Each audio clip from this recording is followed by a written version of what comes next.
Bonjour à tous, avec l'aide de Dieu, le Hayom Yom du premier Tammuz, le deuxième jour de Rosh Chodesh Tammuz. Tout d'abord, le Rabbi nous dit il faut étudier le Chumash du jour, le Tilim du jour et le Tanya du jour. Puis le Rabbi nous ramène l'extrait d'une lettre du Rabbi précédent qu'il a écrit aux élèves de la Yeshiva à Montréal, qui est en vérité une lettre pour tous ceux qui sont passés de l'Europe aux États-Unis. Et le Rabbi précédent leur dit qu'ils pensent qu'ils sont arrivés ici, dans cet endroit-là du globe, pour pouvoir manger, se rassasier, avoir des honneurs, que tout le monde va dire du bien d'eux, mais ils oublient le but et l'essentiel de la vie.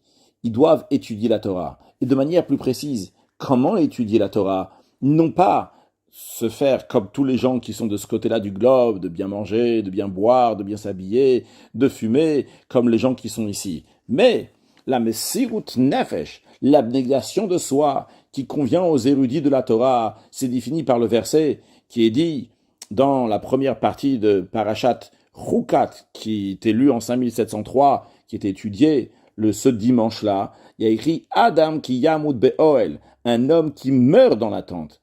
Comme le sage explique, c'est-à-dire qu'il faut tuer le plaisir que procurent les attraits du monde matériel et se mettre dans l'attente de la Torah pour étudier la Torah, se donner totalement.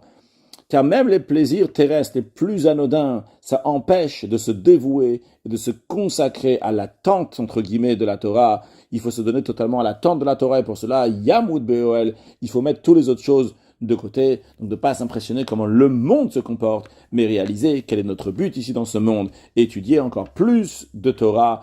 Que Dieu fasse que très prochainement, on va avoir une nouvelle dimension de Torah qui va se dévoiler avec la venue de Mashiach Now, un excellent Yom.